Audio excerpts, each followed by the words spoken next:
Hey viewers, welcome to another BRM video. I thought you'd like to see some of my previous restorations that I did before I had my YouTube channel. And stay tuned for the last one there. I call it the Black Mamba, and I think you'll enjoy all these.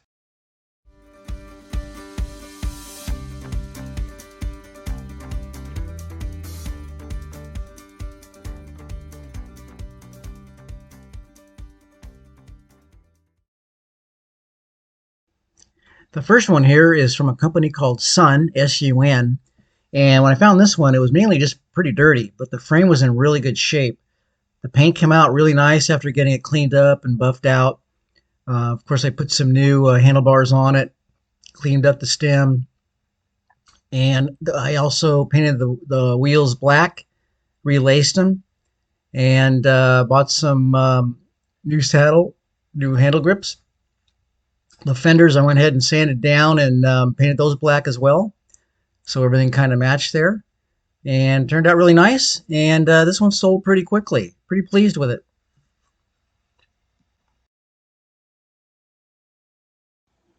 Our next bike here is a stirred clubman, and I believe these are made in Austria. This one was a complete restoration. We went sanded the whole frame down, went ahead and painted it, and of course cleaned all and polished up all the components on it. And we used a blue metallic, it wasn't originally a blue bike, but we used a blue metallic paint for this. Replaced all the decals. It had the nice wide flanges there on the wheels and the wing nuts to tighten them. And I believe the derailleurs were the same ones that they used on Schwinn's at the time. You can see this one and the front one here. Easily adjustable. Put a new chain on as well. They also came with the Wyman center pull brakes, which we polished up there pretty nicely. And it had a really nice crank that wasn't too rusty, but we got it all off and polished up. This one sold to another bicycle collector, and he bought it for his son to ride. Next up here is an MTB bike made by Murray, which we did a total restoration on and also converted it to a single speed. So we repainted it black color, put some stripes on it there, silver and yellow. We also painted the crank arms silver. They were pretty scuffed up, and we'll show you some close-up of those a little further down the line here. So the rear part of the conversion was pretty easy. Since it had a cassette hub, we were able to slide all the cogs off and then just pick the one we wanted to use. But we had to use 6 spacer rings there to get the rear cog to line up with the front chain rings. And we have some links down below to where you can get those if you want to do this yourself. For the front part of the conversion, I used a completely different chain ring that I had laying around to get the right gear ratios. And of course, this one we had to put on the inside of the spider. I had to purchase some shorter chain ring nuts because now we're just using 1 chain ring instead of 2. This way we were able to tighten the chain ring onto the spider.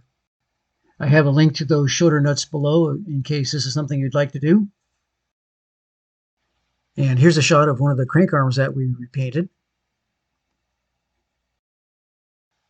This was an original brake caliper that came with the bike, and we just decided to leave that on because it's pretty beefy and it worked really well. We sold this one to a young man just starting college, and he wanted this bike just to get around the campus.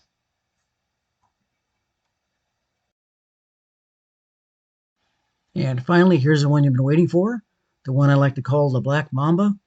This one was also a complete restoration job. Repainting the frame, the wheels, bought a new saddle for it, new grips. Front brakes were rebuilt, and of course the V brakes there. They worked really well, got them all shined up. I bought these rust-colored tires, and I thought they would really set off the black paint job. Also bought grip shifter, which worked really well with the bike. And again, this one sold very quickly and just loved it. I think it turned out really nice. Well, thanks for watching, everyone, and stay tuned for some more that we did earlier on. And thanks for watching.